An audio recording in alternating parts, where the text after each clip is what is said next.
Le respect d'un certain nombre de règles rendra votre vie numérique plus agréable. Définir et respecter des règles, c'est permettre à chacun d'utiliser les outils numériques en toute sérénité.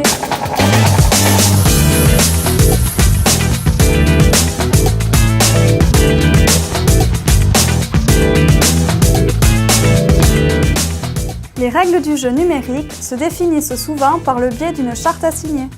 Une charte informatique est un document qui officialise les règles d'utilisation des outils numériques au sein d'une institution, entreprise, réseau social ou pour une utilisation personnelle.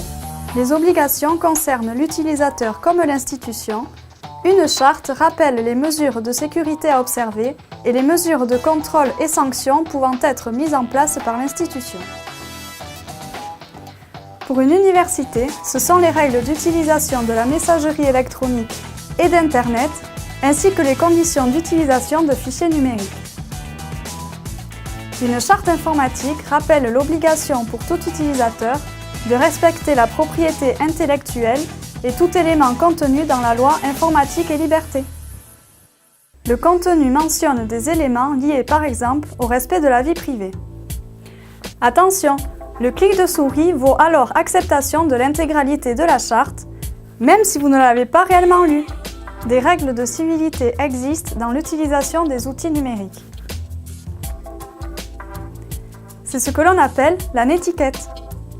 Elle concerne principalement le courrier électronique et les forums. Respecter la netiquette, c'est, pour un courrier électronique, permettre au destinataire d'identifier l'expéditeur, donner un titre clair à son message, adapter le niveau du langage en fonction de votre relation avec le destinataire, signer clairement votre message en indiquant également votre rôle ou fonction dans le cadre professionnel, veiller à choisir un format de fichier approprié lorsque vous joignez des pièces jointes. Pour un forum, vérifiez que le sujet n'a pas déjà été traité avant de poster un nouveau message. Évitez d'écrire en langage de type SMS ou en lettres majuscules. Attention, certains courriers électroniques véhiculent de fausses rumeurs ou informations. Il s'agit de canulars. Il vous est souvent demandé de réexpédier un courrier à tous vos contacts. En faisant cela, vous contribuez à faire circuler encore davantage de fausses informations via Internet.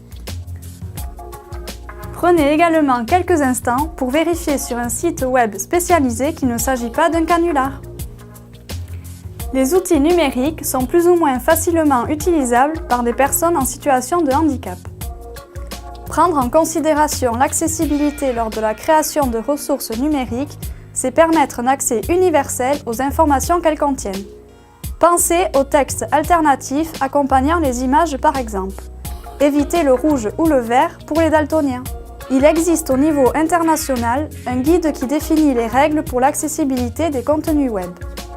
Les sites web peuvent aussi faire l'objet d'une validation de conformité d'accessibilité. Le résultat apparaît à l'aide d'une mention de conformité. Se conformer aux règles de fonctionnement, faire preuve de courtoisie et de respect à l'égard des autres, éviter de propager une information erronée ou encore penser à l'accessibilité des ressources sont autant d'attitudes qui rendent la vie numérique plus agréable au quotidien.